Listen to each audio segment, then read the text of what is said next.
यशोमती मैया के नंद लाला।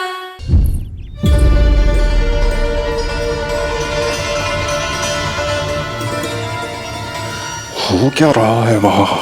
ये क्या दिया है राजकुमारी ने? गुरुदेव, शीघ्र ही कोई मुहूर्त बता दे तो बड़ी कृपा होगी। नंद महाराज, अब क्या नामकरण का मुहूर्त भी मुहूर्त निकाल के बताओगे आप? हैं? क्रोधित क्यों हो रही हो यशोदा? बताता हूँ, धैर्य धरो। हाथ मुंह धो लिया, जल पी लिया, विश्राम कर लिया, अब कितनी प्रतीक्षा करवाओगे? हैं? मैं सब समझ रही हूँ, आप जानबूझ के मुझे सताने के लिए ना बता रहे। मैया कितनी भोली है बाबा, आप क्यों सता रहे हो उन्हें? बस बस बस, इतना भावुक होने की आवश्यकता ना है। बता तो, पंडित जी ने बताया है एक बहुत ही शुभ मुहूर्त आने वाले सप्ताह में ये है। और जानते हो ये शुभ मुहूर्त किस दिन पड़ेगा? जिस दिन हमारा लल्ला पूरे 100 दिन का हो जाएगा। इससे अच्छा मुहूर्त तो हो ही नहीं सकता। धन्यवाद गुरुदेव।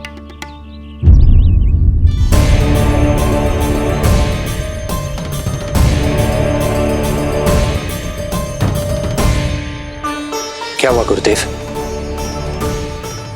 कुछ समस्या है क्या? जो सत्य सारे संसार को पता है और जो संकेत ये कुंडली दे रही है, दोनों में विरोधाभास है राजन।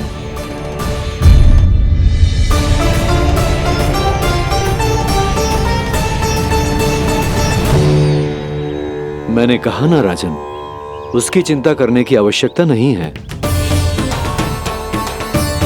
ये कुंडली मुझसे कह रही है कि आपके भाग्य में केवल पुत्र थे। आपके भाग्य में केवल पुत्र थे, तो पुत्री कैसे हुई?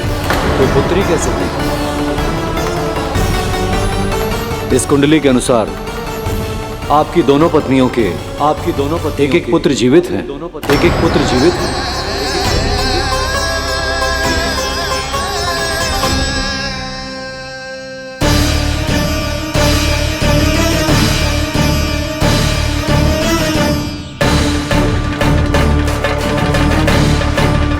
देवकी,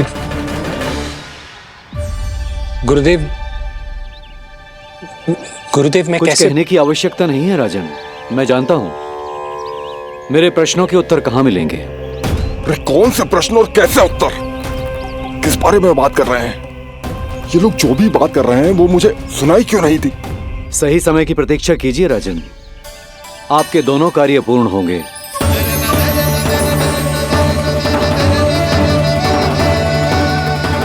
अब आप निश्चिंत होकर जाइए और प्रसन्नता मनाने की तैयारी कीजिए।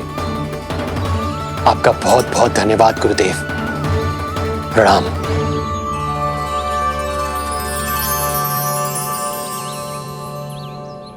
सच्ची? पहले नारायण को धन्यवाद दूं कि लल्ला को सूचना दूं? कुछ समझ में ना आ रहा।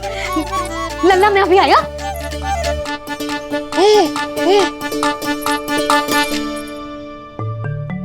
आपका बहुत बहुत धन्यवाद नारायण। अब शीघ्र ही मेरे लल्ला और उसके दाऊ को उनके नाम मिल जाएंगे, वो नाम जिससे वे पूरे संसार में पहचाने जाएंगे। अब लल्ला को बताती हूँ।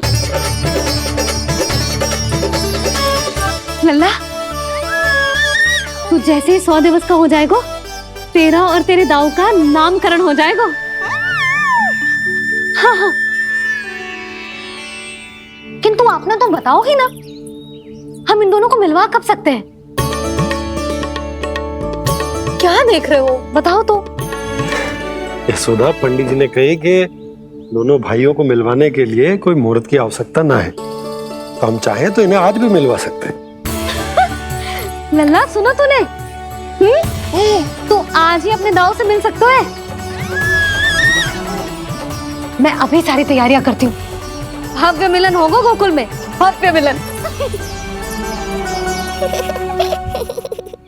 कुंडली के अनुसार इन दोनों के 8 पुत्रों में से 2 जीवित बचे हैं।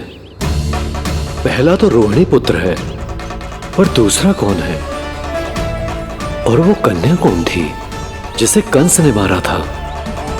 वासुदेव की कुंडली में अभी तक पुत्री योग बना ही नहीं है।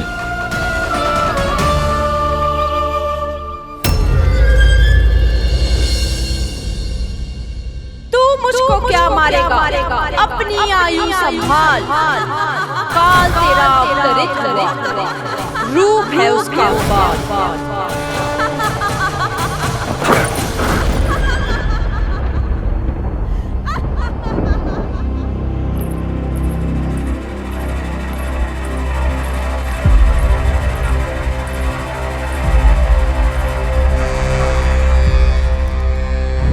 आधी रात को इस तरह से उठकर बैठे हुए हैं आप स्वामी।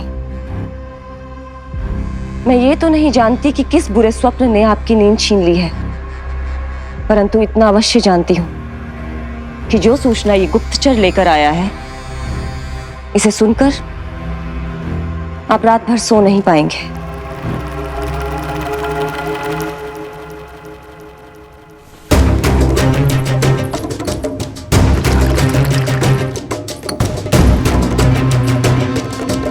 क्या सूचना है? महाराज, उत्कच मारा गया, उत्कच मारा गया, उत्कच मारा गया।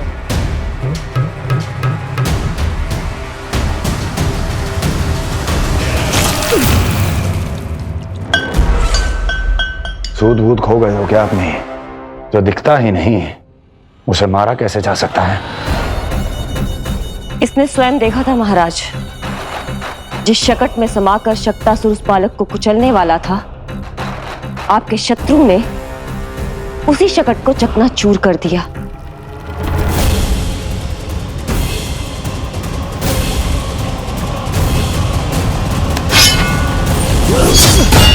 महाराज क्षमा।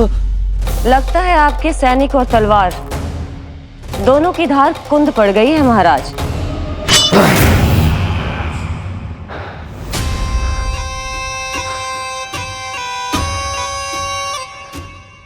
इस तलवार की धार पर अब तभी विश्वास दृढ़ होगा जब ये उस बालक के रक्त से स्नान कर लेगी।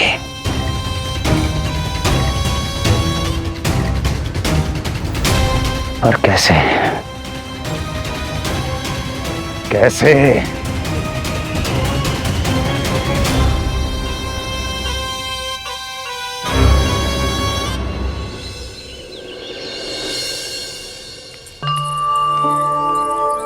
कैसी लगी तुझे दाऊ से मिलने की तैयारी? बहुत अच्छी है मैया, पर उससे भी अच्छी है वो प्रसन्नता जो इस मिलन के उत्साह में मुझे आपकी आंखों में दिख रही है।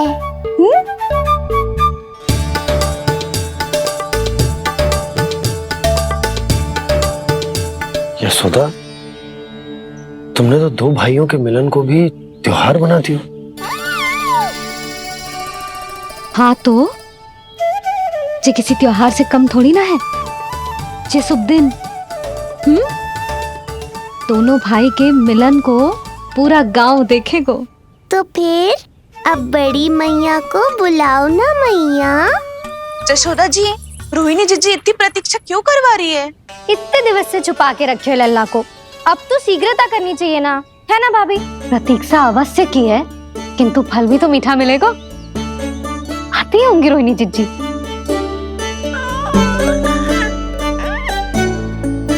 जीजी, कहीं उन्होंने अपना विचार तो ना बदल दियो?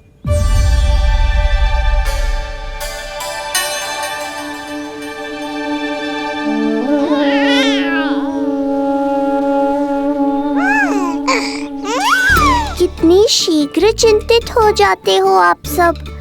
देखो आ रहे हैं वो। लाल छुपा रखने को विवश थी नियति की सताई,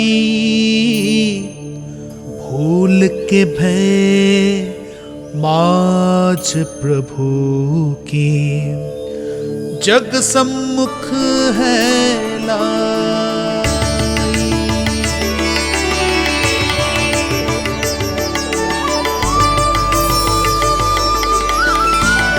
देखो तो कितनी मधुर मुस्कान है। और आप कैसी गंभीर और गहरी है।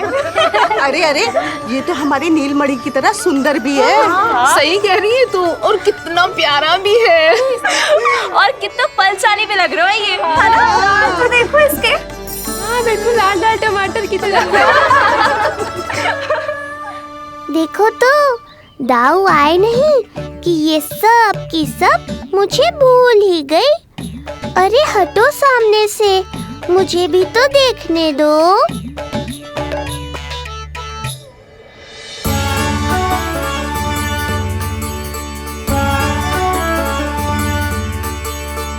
मैया, सहायता करो ना।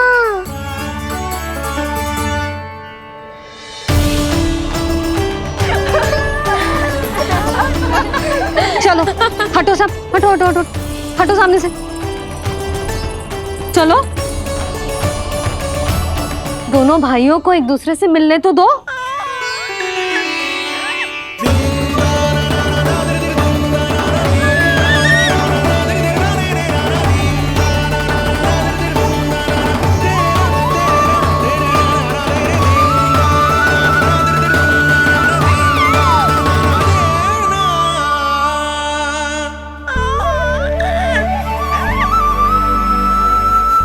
चल लल्ला, चल आजा।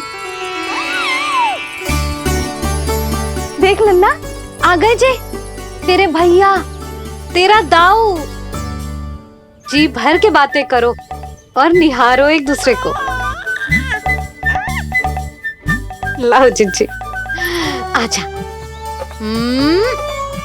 ये रहे तेरे दाऊ।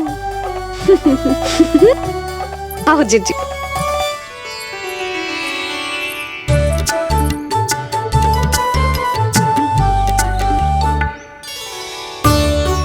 स्वागत है दाऊ।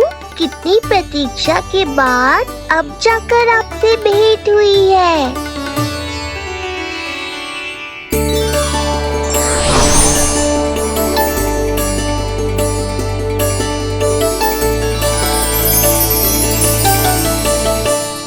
क्या हुआ दाऊ, मुझे पहचान नहीं पा रहे? कितनी देर लगाओगे दाऊ? अब तो पहचान लो, छोटा भाई हूँ आपका।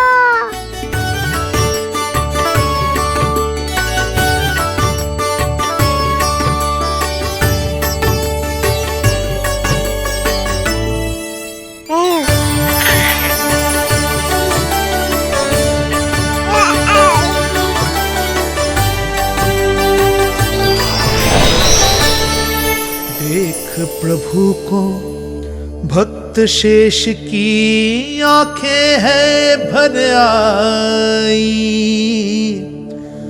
भावुक हरि भी निहारे की अब मिलन की बेल आई।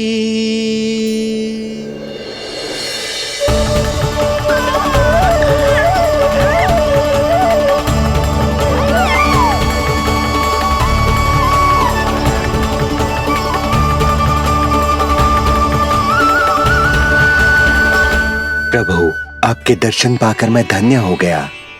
प्रभु नहीं, छोटा भाई पुकारो शेष। ये कैसे संभव है? आप नारायण हैं, मेरे प्रभु। ये जानते हुए भी मैं आपसे बड़ा कैसे बन सकता हूँ? हर दुविधा की तरह इसका भी समाधान है शेष। अब तो हम एक दूसरे से मिल भी चुके हैं।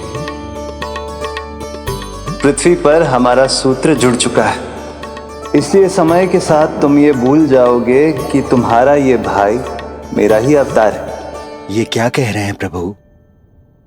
वही जो आवश्यक है, नहीं तो तुम नीलमणि के बड़े भाई होने का कर्तव्य कैसे निभाओगे? कैसे डांटोगे मुझे? और बड़े होने के नाते मुझ पर अधिकार कैसे दिखाओगे? पर प्रभु, पर किंतु परंतु ये सब भूल जाओ शेष। आज से, इसी क्षण से मैं हूं तुम्हारा छोटा भाई और तुम मेरे ताऊ। मैं हूं तुम्हारा छोटा भाई और तुम मेरे ताऊ। नारायण नारायण दाऊ। दोनों इतने सुंदर लग रहे हैं, मेरी तो दृष्टि भी ना हट रही इससे। कहीं मेरी ही दृष्टि ना लग जाएगी।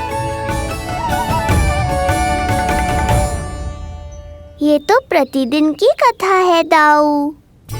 हे नारायण, मेरे कानों से तो अभी से रक्त निकलने लगा।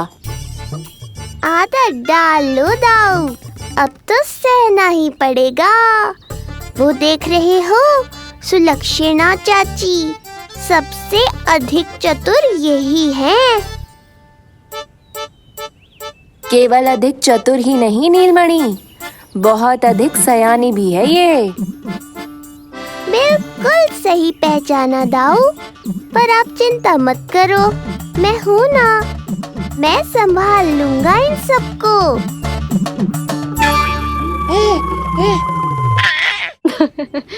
देखो तो जिज्जी, इन दोनों की दृष्टि एक दूसरे से ऐसी चिपक गई है कि अब हटने का नाम ही ना ले रही। ये सूचक है उस प्रेम के बंधन का जिसमें ये दोनों भाई आज के बाद सदा के लिए बंध जाएंगे।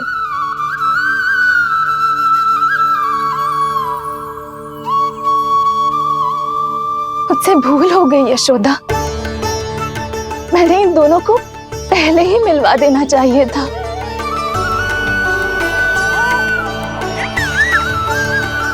मैं कहती थी ना आपसे।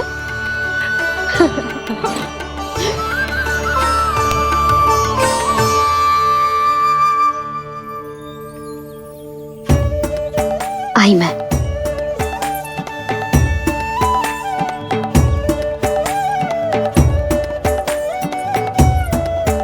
क्या सोच रहे हो ऐसे खड़े खड़े?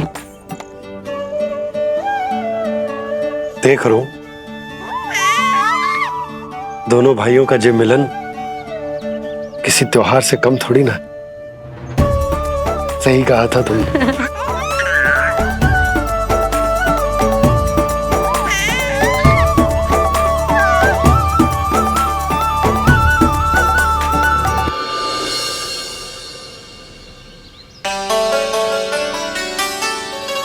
सुना ना तूने जो गोपिया क्या कह रही थी कि नीलमणि का दाऊ कितना बलशाली है। इसका तो यही अर्थ हुआ ना कि नीलमणि अपने दाऊ जितना बलशाली ना है। अब समझा मैया कि आज मुझसे इतना व्यायाम क्यों करवाया जा रहा है। पर मुझे पता है मेरा नीलमणि सबसे अधिक बलशाली है। हाँ। उज्जवल ने कही थी ना, नीलमणि ने यूं उड़ा दिया था काले कौवे को मथुरा की ओर। और उज्जवल ने तो ये भी कही थी कि नीलमणि ने अपने पांव से सकट पे प्रहार भी किया था। कैसे किया था प्रहार? ऐसे किया था। लग गई मैया को। कैसे किया था? फिर से बता कैसे किया था?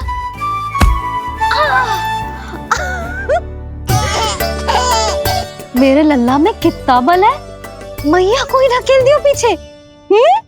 अच्छा ही है कि आप उज्जवल के कहे को गंभीरता से नहीं ले रही, नहीं तो आपका ये रूप मैं कैसे देख पाता मैया।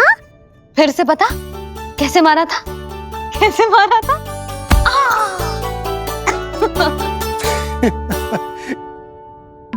लल्ला तू बड़े के जैसे कब से हंसने लगो?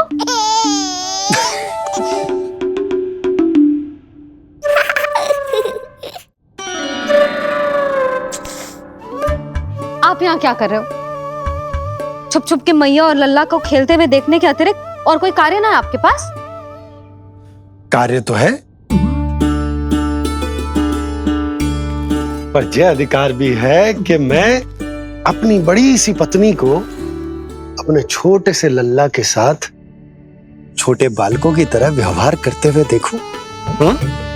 अब देख लियो ना, अब जाओ अपना कार्य करो।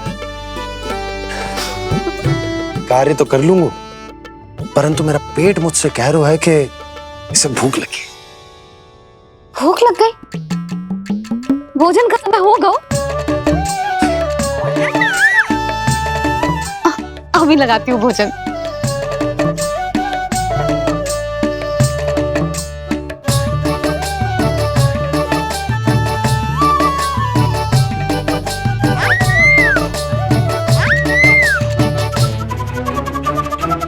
क्या हुआ लल्ला, इतना उतावला क्यों हो रहा है तू?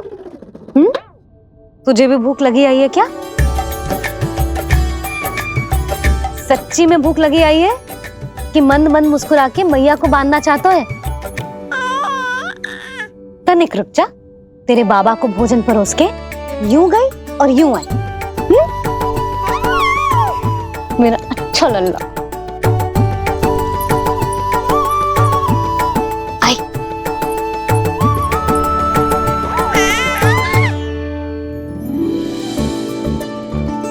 आज केवल रोटी है खाने में? ना, दाल है ना, तरकारी भी है, दही है, लड्डू भी है। तो दाल ले आओ। अभी लाई है।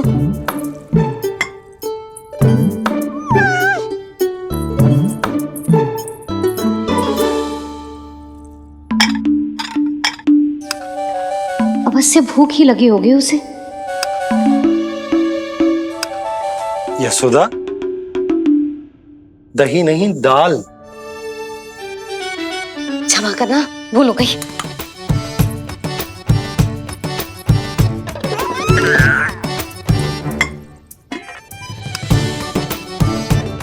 यशोदा, दाल दाल।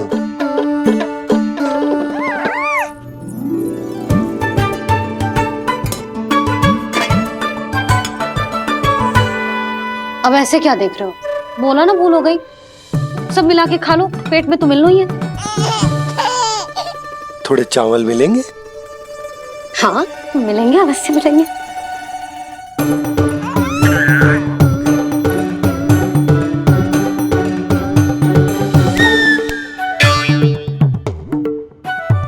लड्डू नहीं, चावल।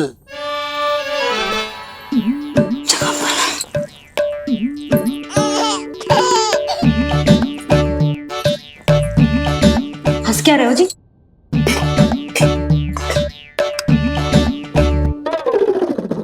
आज व्यायाम भी बहुत कस के करवाओ था मैंने, कहीं अधिक भूख तो ना लगी होगी। सच्ची यशोदा, बिल्कुल ना बदले तू। पहले रामू की चिंता में व्याकुल रहती थी और अब हम नीलमणि में तुम्हारा मन लगा रहते। हाँ तो लल्ला भूखा हो और मैया का मन व्याकुल भी ना हो, ऐसा हो सकता है भला? फिर तो दूध पिला दो ना उसको। जाऊं? शीघ्र जाओ। किंतु आप तो खा रहे हो ना पतिदेव।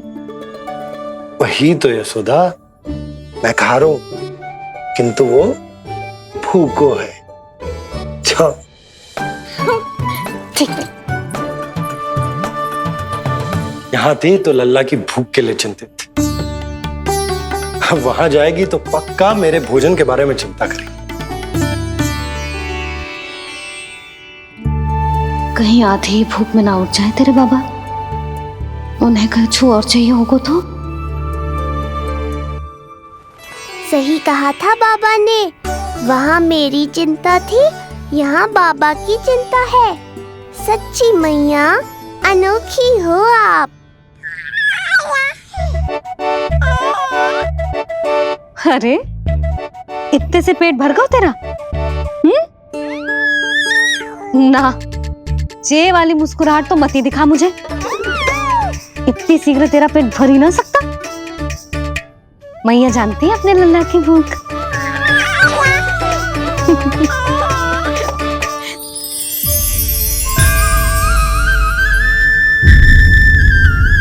ये क्या है लल्ला? ये क्या था तेरे मुंह में, दिखा। ओहो, मैं तो भूल ही गया था कि मेरे भीतर ही तो सारी सृष्टि समाई हुई है। मैया ने उसकी झलक देख ली, अब क्या होगा? क्या हुआ यशोदा? सुनो जी, हमारे लल्ला वो इसके मुंह में क्या? भूल जाओ ना मैया, कुछ नहीं था मेरे मुंह में। लल्ला मुंह खोल के बाबा को दिखा। अरे क्या देख रही है उसके मुंह में? अवश्य ही मेरा दृष्टि भ्रम होगा, किंतु ऐसा भ्रम। अरे बताओ ना यशोदा, या फिर मुहूर्त शीघ्र ना बताने की बात का प्रतिशोध ले रही हो तुम? ना ऐसी बात ना है। तो फिर बताओ ना क्या बात है? हा? मैंने लल्ला के मुंह में कुछ देखो। क्या देखो? अब फंस गया मैं। मैया बाबा को सब कुछ बता देंगी और राय का पहाड़ बन जाएगा। फिर कैसे संभालूंगा इन दोनों को? ऐसे लगो जैसे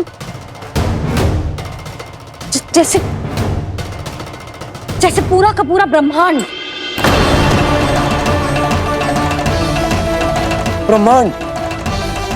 लल्ला के मुंह में। अच्छा, तुम मेरा मुंह देखो।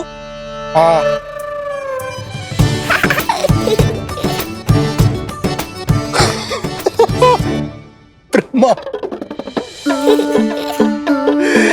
यशोदा, मुझे पता था आप मेरा उपहास उड़ाओगे। अरे नहीं, तुम देखो तो सही।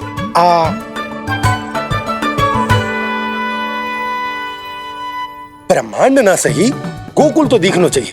अरे गोकुल को राजा हूं मैं, है कि ना? है? देखो, अरे देखो। धन्यवाद बाबा, आपने इस बात को गंभीरता से नहीं लिया, इसलिए अब मैया भी नहीं लेंगी। आज तो बचा लिया आपने। आज के बाद ना आपको कुछ बताऊंगी ही ना। आप जाओ, नामकरण उत्सव की तैयारी करो। और हाँ, इस बार भी उत्सव छोटा ही करना है, जे तो मत ही बोलना आप। हाँ। अब इसे कैसे समझाऊं कि हम कोई भी उत्सव बड़ा ना कर सकते? व्यर्थ ही कंस की दृष्टि पड़ जाएगी हम पर।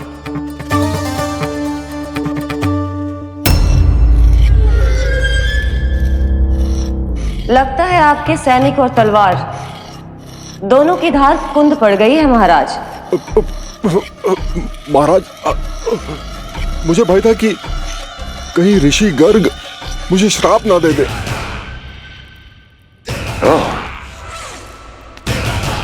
तो श्राप से भयभीत हो गए दुर्जन,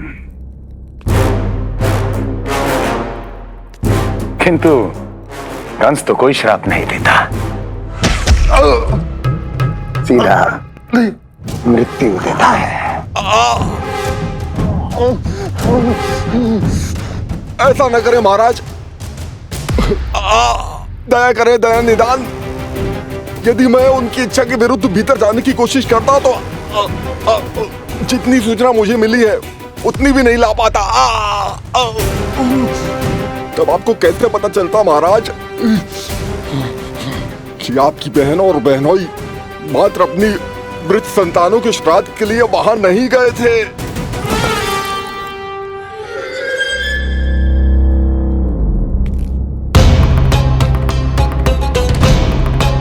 आगे बोलो। पूरी तरह तो नहीं सुन पाया महाराज, किंतु मैंने स्वयं अपने नेत्रों से देखा है महाराज। राजकुमारी देवकी ने ऋषि गर्ग के हाथ में कुछ दिया था। ये सत्य है महाराज, और ऋषि गर्ग ने उन दोनों को वचन भी दिया था। सही समय की प्रतीक्षा कीजिए राजन, आपके दोनों कार्य पूर्ण होंगे। महाराज, मैं आपका सबसे विश्वसनीय सेवक हूं। आपके हर आदेश का पालन करना मेरा अधिकार है, और मैंने अपने अधिकारों का पालन किया भी है महाराज। किंतु फिर भी यदि मेरी ओर से कोई भूल हुई हो, मुझे क्षमा करे दया निदान, मुझे क्षमा करे। इसका अर्थ है कि उत्कच सही कह रहा था। वो दोनों अवश्य ही कोई ना कोई षड्यंत्र रच रहे हैं मेरे विरुद्ध। समय आ गया है, अब मुझे किसी ऐसे की खोज करनी होगी जो उतना ही शक्तिशाली हो जितनी की मेरी ये तलवार।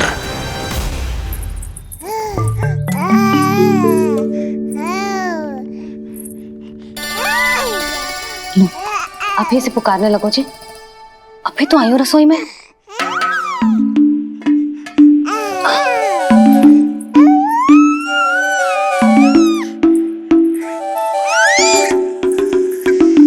शीघ्र ही तुझे भी अपने बाबा का हाथ बटाना पड़ेगा, समझ रहे हो ना?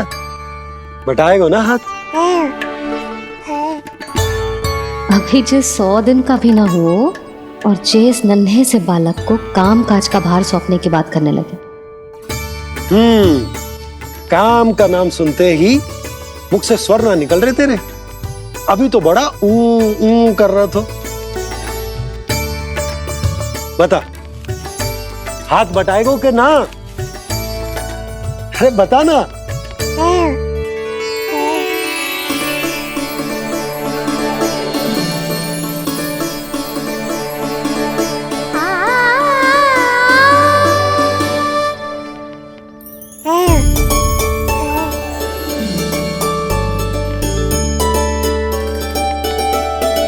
कल तू पूरा 100 दिन को हो जाएगा लल्ला। पंडित जी आएंगे, तुझे नया नाम मिलेगा। देखो तो मन में तो इनके भी कितना उत्साह भरो है। बस दृष्टि में मैं ही आती हूँ। और कल तुझे वो नाम मिलेगा लल्ला जिससे पूरा संसार तुझे पहचानेगा।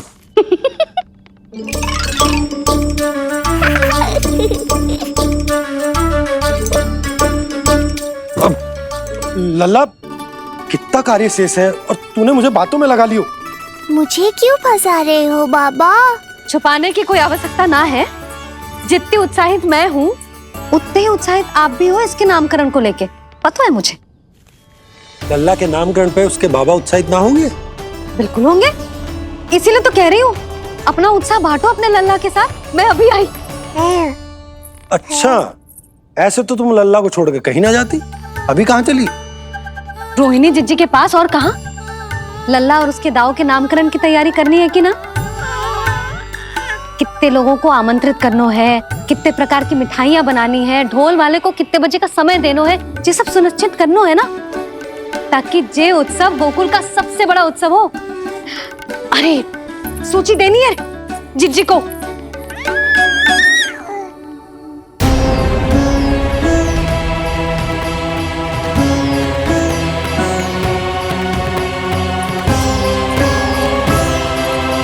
सबकी कोई आवश्यकता ना है। आवश्यकता ना है मतलब? कहना क्या चाहते हो आप? मैं ये कहना चाहता हूं कि यशोदा, सत्य तो ये है कि हमें दुख में ना अत्यधिक दुखी होना चाहिए और ना सुख में अत्यधिक उत्साहित। प्रसन्नता कितनी भी क्यों ना, हमें उत्सव संयम से ही मनाना चाहिए। इतने वर्ष संयम ही तो रखा था ना नंद जी। ये समय संयम का ना आनंद से बावले हो जाने का है। यशोदा, हम आयोजन छोटा ही करेंगे। मैं कुछ सोच समझ कर ही तो कह रहा हूं। पर क्यों? मुझे भी तो समझाओ। हर बात समझाने की ना होती है यशोदा। अच्छा, पति पत्नी में भेद हो तो है? ठीक, मैं कोई भेद ना रखूं। जो भी अब तक मैंने तुम्हें ना बताया है वो सब बताऊं। ओहो, क्या कर रहे हो बाबा? कंस के बारे में कुछ बता मत देना मैया को। वो मंगला है ना, उसने आज शाम को ही बछड़ा दियो और भाद्रपद का मास लगभग बीतने को ही है, तो धीरे धीरे शरद ऋतु आ जाएगी, दूध की हानि भी कम हो जाएगी। हा? और वो सरजू है ना, उसको बैद जी ने पूरे पखवाड़े का विश्राम के लिए कहा है। क्यों? क्योंकि वो ठाट से गिर गए थे और गिरते समय उसे भीतरी चोट लग गई थी। अरे और... बस बस बस, ये सब मुझे क्यों बता रहे हो? इसका नामकरण से क्या संबंध? तुम्ही ने तो कही ना कि पति पत्नी के बीच में कोई भेद ना होता। तो मुझे जो भी बात पता है मैं तुम्हें बताऊंगा। कितनी समझदारी से बात बदल देते हो आप। और भोली भाली मैं आपकी बातों में आ जाती हूँ और इस सब में असली बात तो रह ही जाती है। किंतु आज बात मेरे लल्ला की है। उत्सव तो विशाल ही होगा और इस बारे में कछु और ना सुनूंगी मैं। आप लल्ला का ध्यान रखो, मैं जा रही हूँ रोहिणी जीजी के पास। यशोदा,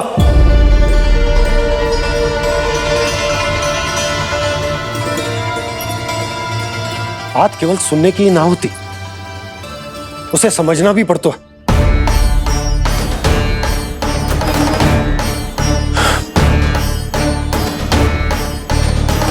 विश्वास है ना मुझ पर? मैं कुछ सोच समझ कर ही कर रहा हूं ना। उत्सव तो छोटा ही होगा।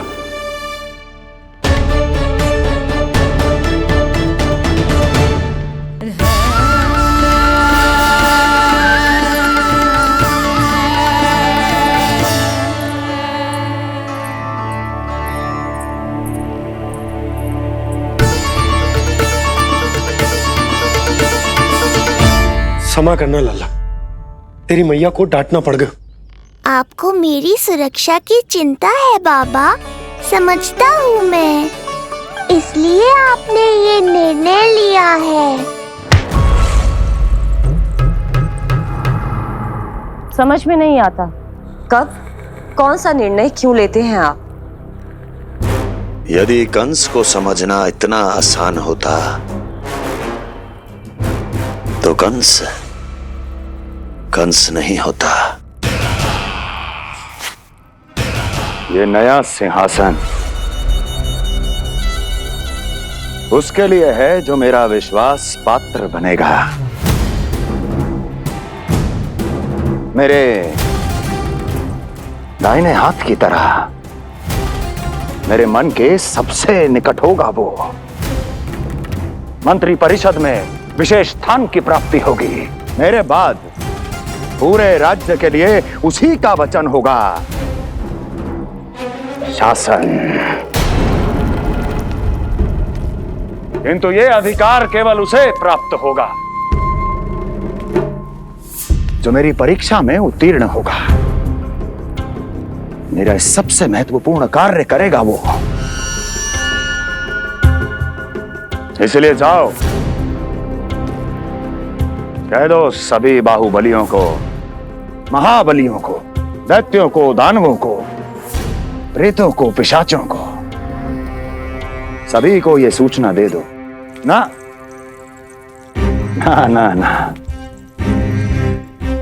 सूचना नहीं, चुनौती दो कि यदि साहस है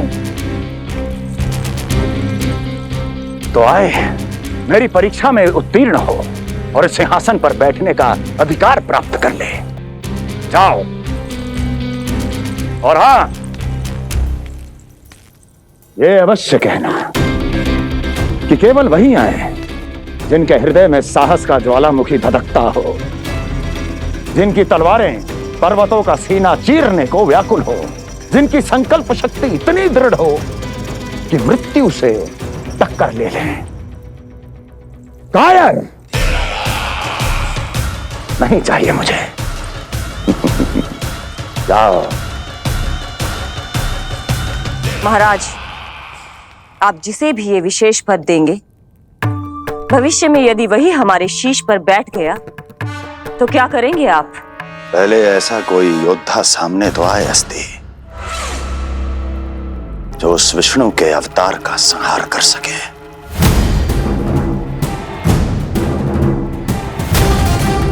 और जहां तक प्रश्न है हमारे शीश पर बैठने का, तो स्मरण रखो अस्ति, कंस को अच्छी तरह आता है ऐसे दुस्साहसियों को बीच दरबार में खड़ा करके अपनी उंगलियों के संकेत पर नृत्य करवाना। ता दीर्घ ता और अपना कार्य सिद्ध होने के बाद उनके तन से उनके शीश को उतारना। कंस को भली भांति आता है।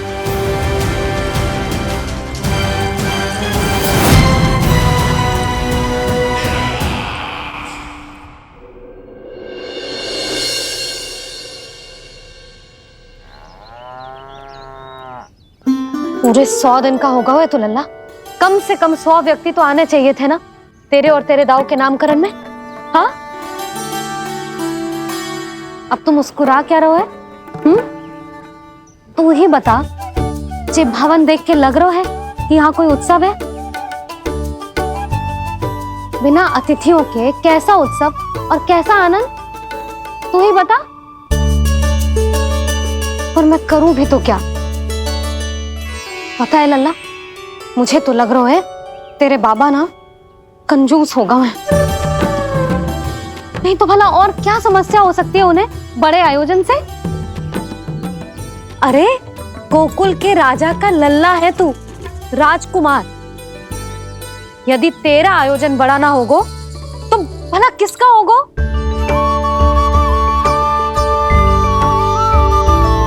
मेरी ही भूल है, मैं भोली हूं, इसीलिए व्यर्थ में तेरे बाबा की बातों में आ गई।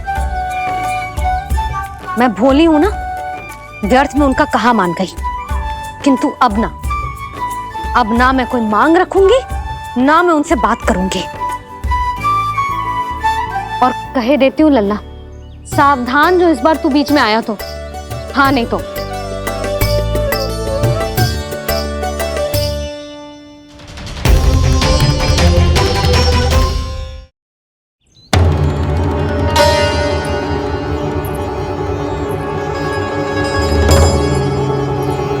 क्या होगा? हाँ, सब ठीक तो है ना? आप इतनी चिंता में क्यों हो जी? कुछ बुरी सूचना तो ना मिली? अब जे मत ही कहना कि जे भी मुझसे छुपाना पड़ेगा। जो भी है मुझे बताओ। पंडित सदानंद जी महाराज वो नामकरण के लिए ना आ सके। उनकी बिटिया के पांव भारी, उसे लिवाने वो समझाने गए। ये तो शुभ समाचार है।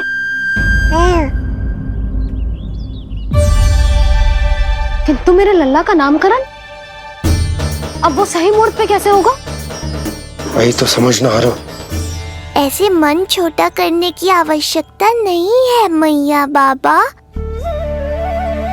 आप दोनों तो स्वागत की तैयारी करो, आ रहे हैं वो।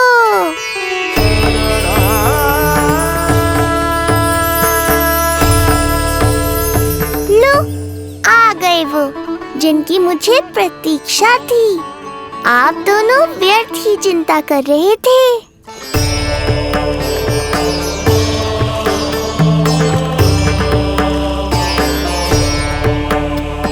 अब कौन करेगा मेरे लल्ला का नामकरण? ऋषि गर्ग, नंदराज, रानी भाभी, महान ऋषि गर्ग हमारे गांव में पधारे हैं।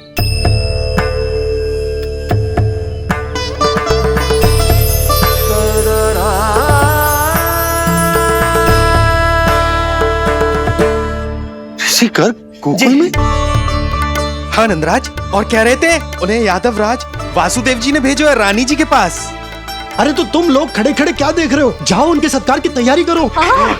जी यशोदा, उनके स्वागत की तैयारी करो। सुनो जी, वो तो यादवों के कुलगुरु है ना, रोहिणी जीजी के यहाँ आए हैं, हमारे यहाँ आएंगे।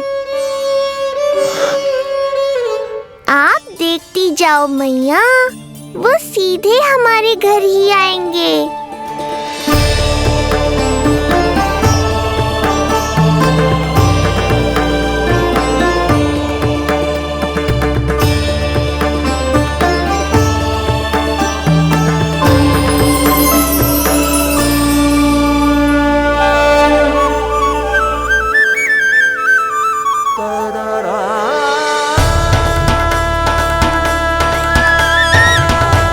ये क्या हो रहा है मुझे?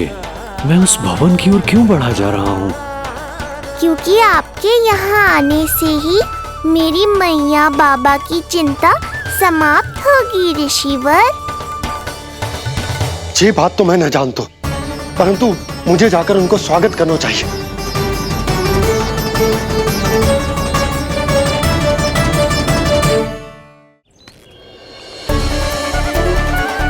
गुरुदेव,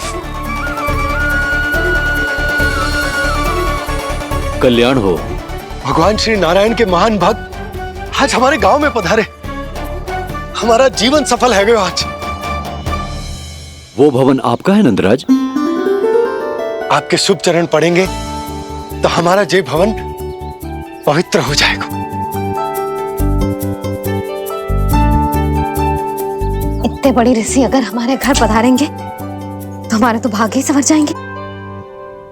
मैया आपके दर्शन को तरस रही है ऋषिवर, संकोच मत कीजिए, अब आ भी जाइए।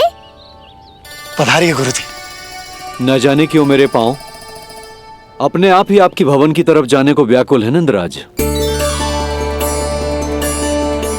पधारिए गुरुदेव, आइए।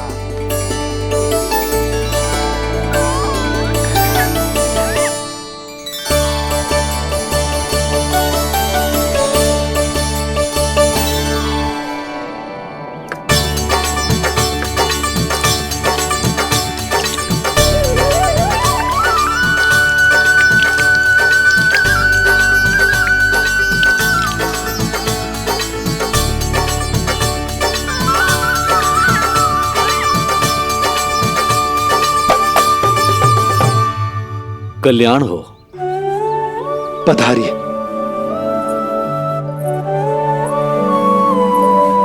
आया तो था मैं रानी रोहिणी के भवन में, पर पता नहीं कैसे यहाँ खींचा चला आया।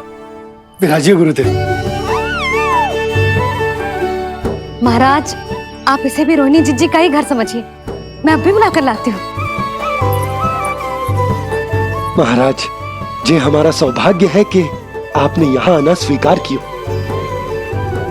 कहिए, क्या सेवा करूं मैं आपकी? मुझे आपके भाई वासुदेव ने भेजा है नंदराज।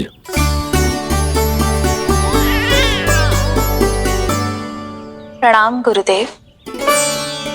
स्वामी जी ने आपसे इतनी दूर आने का आग्रह किया है, अवश्य ही कोई बड़ा कारण होगा। कारण तो है, आपके पुत्र का नामकरण करने आया हूं मैं यहाँ।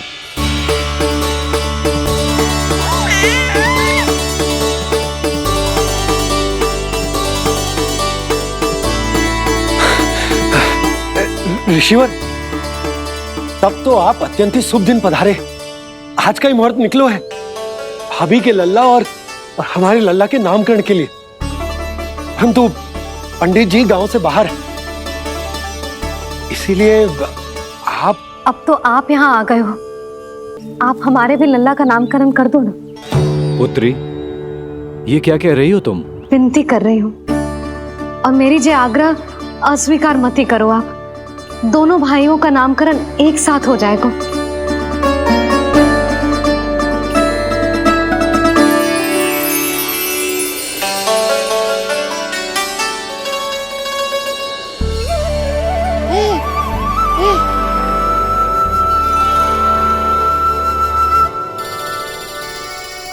कितने प्यारे और निर्दोष बालक हैं।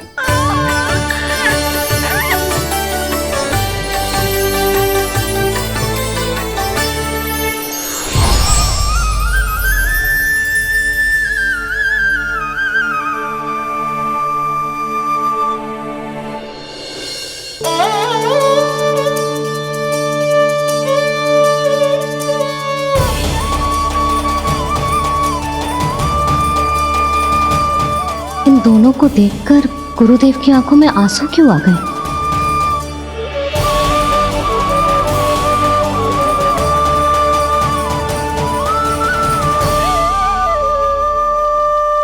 ये क्या कर रहे हैं ऋषिवर?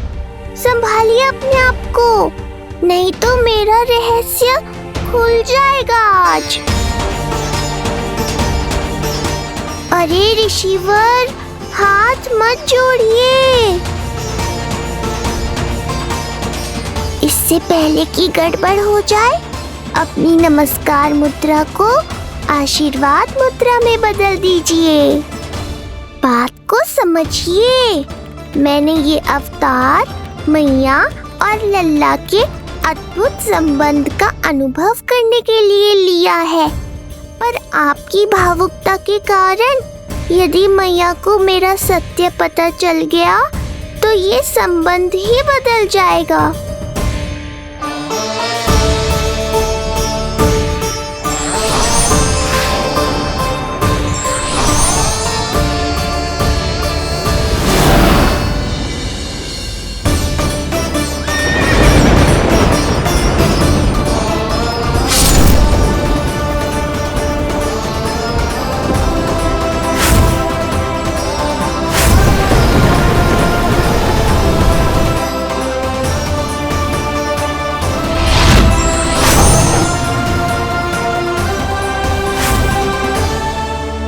अब आप सब कुछ जान चुके हैं ऋषिवर, इसलिए अब मेरे सामने हाथ जोड़कर मेरे सत्य को उजागर मत कीजिए।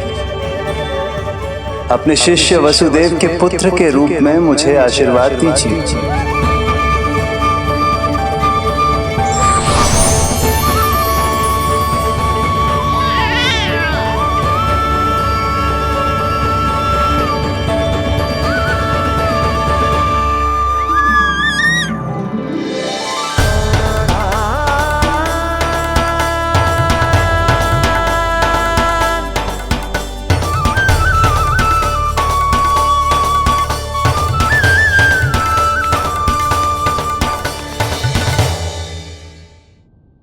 ऋषिवर, आप मौन क्यों हैं?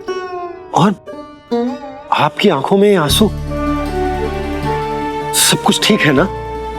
अब तो आप हमारे लल्ला का नामकरण करोगे ना? इन दोनों का नामकरण करना मेरा सौभाग्य होगा पुत्री।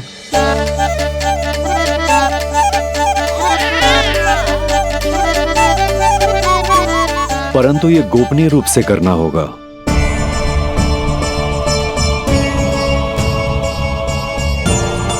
अवश्य ही स्वामी का आग्रह होगा,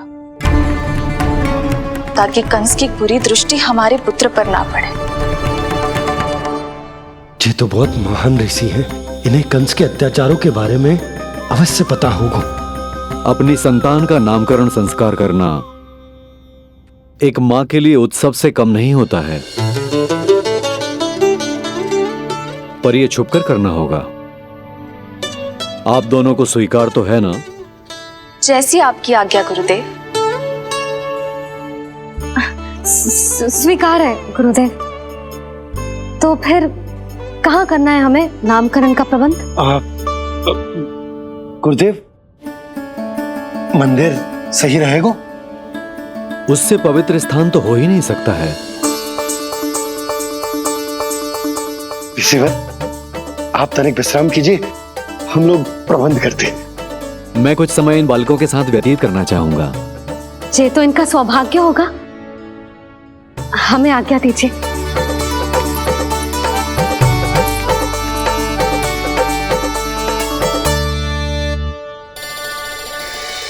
प्रभु, स्वयं भगवान होकर भी आपको बंदी गृह में जन्म लेना पड़ा। अब अपनी मां को छोड़कर दूसरी मां के यहां पलना पड़ रहा है। जब से गोकुल आए हैं छुप छुप कर रहना पड़ रहा है। इतनी नन्ही सी अवस्था में दुष्ट कंस के कितने ही आक्रमणों का सामना कर चुके हैं आप। और जिस उत्सव में सभी सप्तऋषियों और सभी देवी देवताओं को साक्षी बनकर आना चाहिए, उस नामकरण उत्सव को यहां एकांत में करना पड़ रहा है। क्यों प्रभु, इतने कष्टों को सहकर ये अवतार क्यों लिया है आपने? दुष्टों का नाश करने के लिए, धर्म की स्थापना करने के लिए और सबसे अधिक मैया की ममता का अनुभव करने के लिए। पर इसके लिए इतने कष्ट? मानव जीवन लिया है तो कष्ट तो उठाने ही पड़ेंगे ऋषिवर। मानव जीवन की आंच जला रही है, फिर भी आप मुस्कुरा रहे हैं प्रभु। ये कैसा अनोखा अवतार है। आंच में जलकर भी यदि मैं नहीं मुस्कुराऊंगा तो अपने भक्तों को क्या शिक्षा दूंगा मैं? आज एक कंस का प्रकोप है, भविष्य में सहस्रों कंस होंगे और आने वाले युगों में होंगे अनगिनत कंस। उस समय मेरे भक्तों को पता होना चाहिए कि अपने कष्टों को कैसे सहना है और धर्म के पथ पर अडिग कैसे रहना है।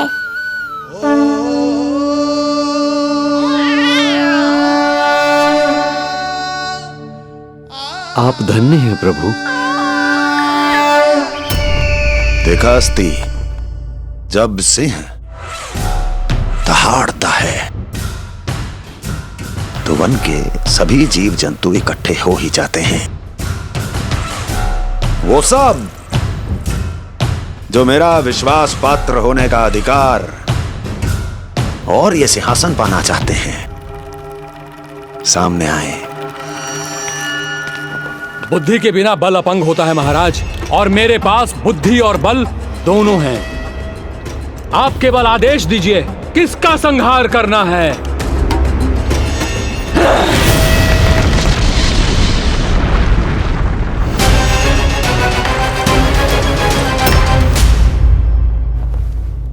सारी तैयारी हो गई।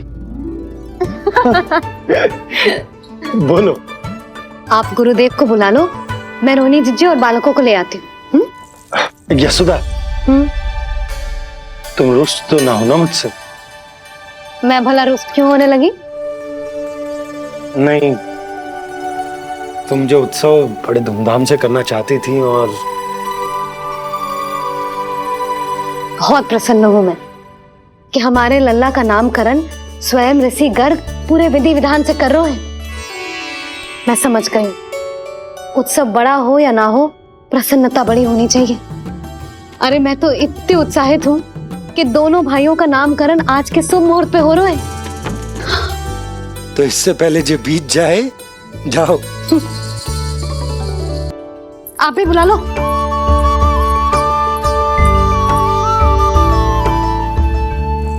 यहाँ सब के सब एक से बढ़कर एक है, तो फिर अपने कार्य के लिए किसका चुनाव सबसे पहले करूं? मेरा सामर्थ्य तो आपने अभी तक देखा ही नहीं महाराज। चुटकी बजाकर शत्रुओं का विनाश कर सकता हूं मैं।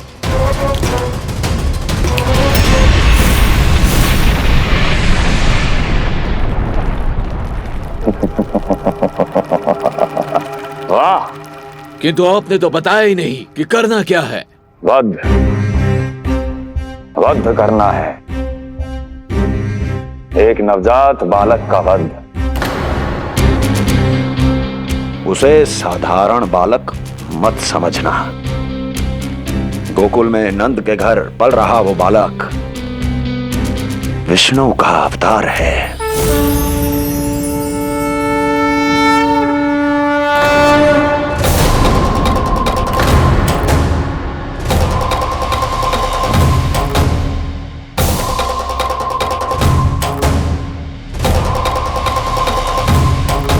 क्या हुआ?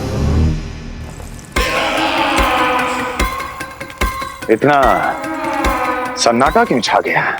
क्षमा कीजिए महाराज, पर मैं नन्हे बालकों के साथ हिंसा नहीं करता। विष्णु अवतार बड़ा छलिया है महाराज, मैं उसका मुख भी नहीं देखना चाहता।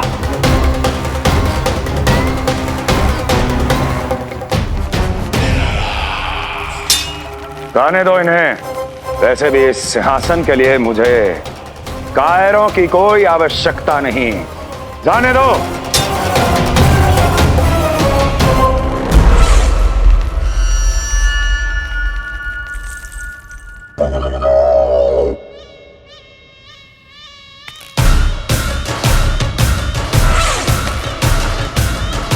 दुर्जय,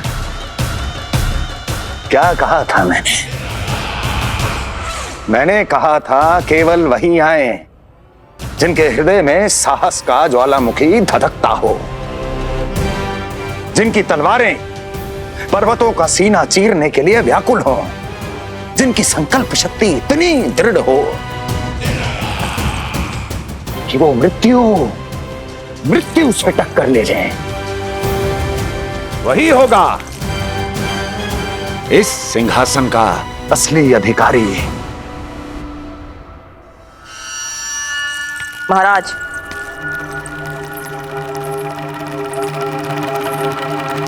ना तो आपके दिए इस सम्मान का कोई मूल्य रह गया है और ना ही आपके भय का।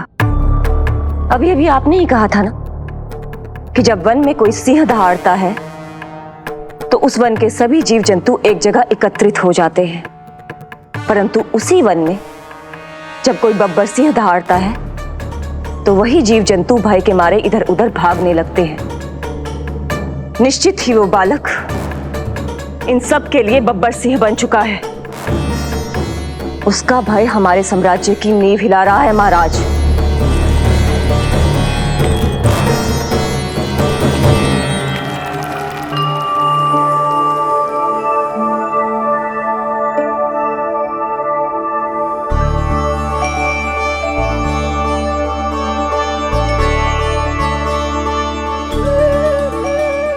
हे नारायण, मेरा मार्गदर्शन कीजिए। हे मां सरस्वती, मुझे आशीर्वाद दीजिए ताकि मैं दोनों बालकों के लिए सर्वोत्तम नामों का चुनाव कर पाऊं।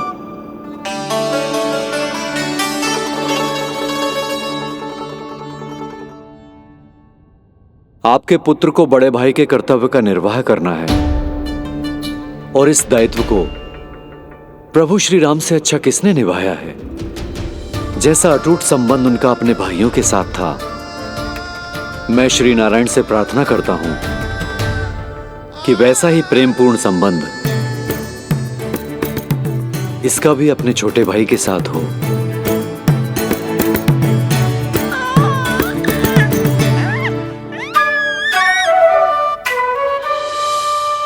इसीलिए इसका नाम राम हो। इसीलिए इसका नाम राम, इसीलिए इसका नाम राम।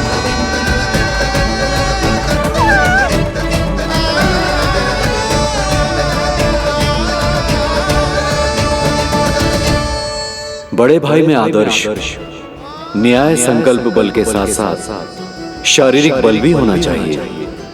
मैं देख पा रहा हूं ये बालक इन सब बलों के लिए जाना जाएगा। इसलिए जो नाम इसके व्यक्तित्व के लिए सबसे उचित है वो है बलराम। बलराम, बलराम।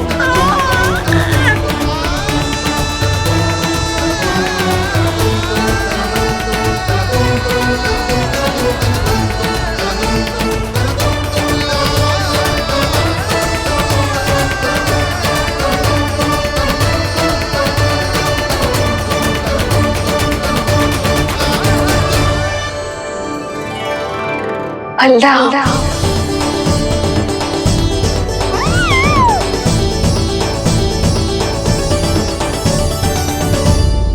तो फिर उसका नाम बल राम रखना।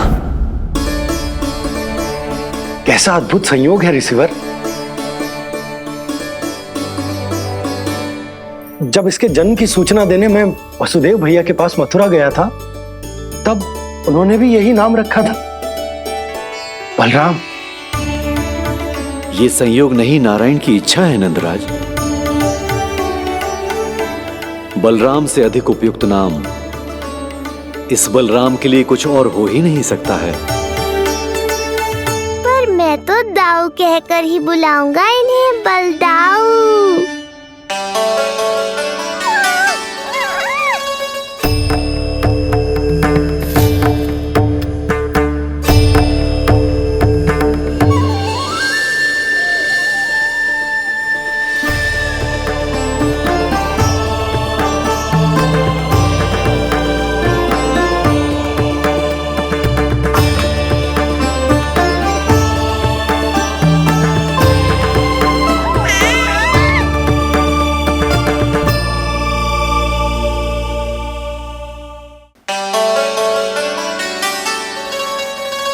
सुना पुत्र, आज से तुम्हारा नाम होगा बलराम। बलराम, बलराम।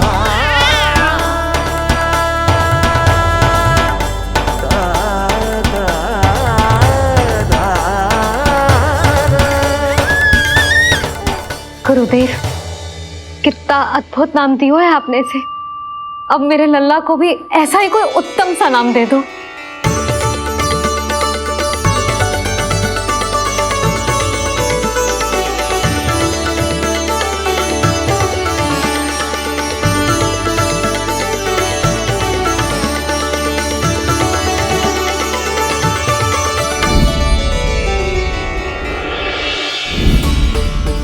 ये कठिन दायित्व आपने ही मुझे सौंपा है प्रभु, इसे निभाने की क्षमता भी आप ही दीजिए।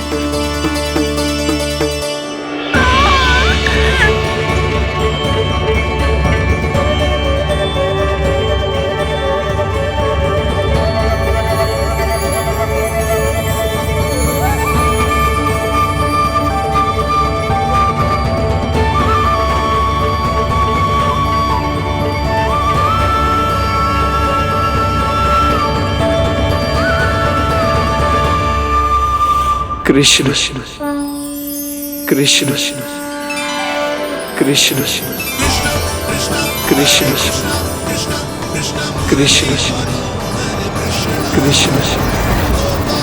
कृष्ण कृष्ण।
कृष्ण कोई साधारण शब्द नहीं है, ये अनेक विशेषताओं से भरा हुआ है। क बना है कमलकांत से, अर्थात वो जो श्रीपति विष्णु जैसा हो।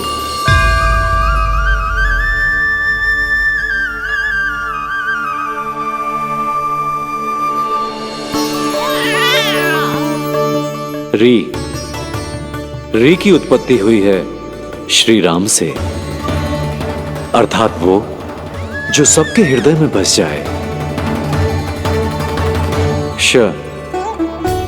ऐश्वर्य के स्वामी विष्णु के लिए, अर्थात वो जो समृद्धि लेकर आए।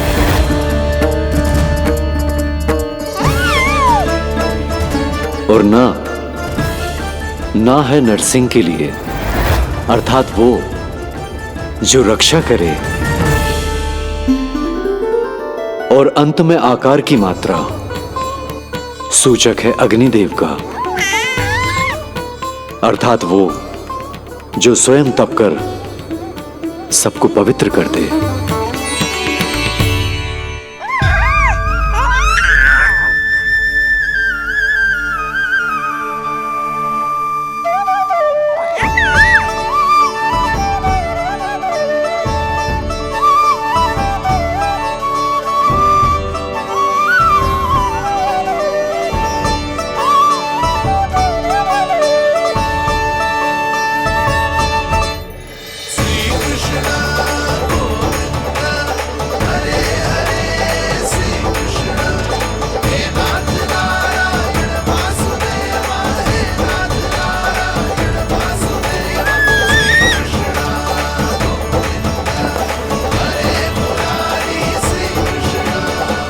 आज से तुम्हें सारा संसार जिस नाम से पहचानेगा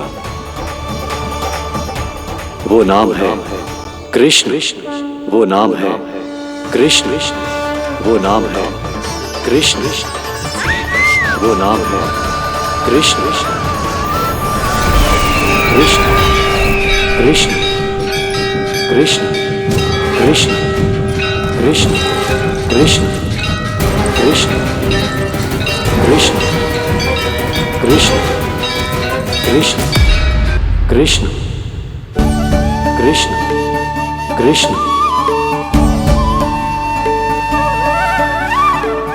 यशोमती मैया के नंद लाला, यशोमती मैया के नंद लाला। असुरी कार्य करने वालों के लिए कृष्ण नाम का अर्थ एक और भी होगा। वो घनी अंधेरी रात जिसमें इसने जन्म लिया। पर इससे जो प्रेम करते हैं उन सभी के लिए कृष्ण नाम का अर्थ होगा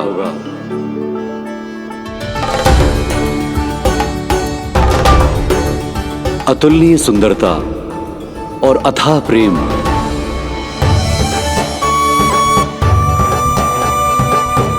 इन दोनों विशेषताओं का साक्षात स्वरूप होगा ये कृष्ण।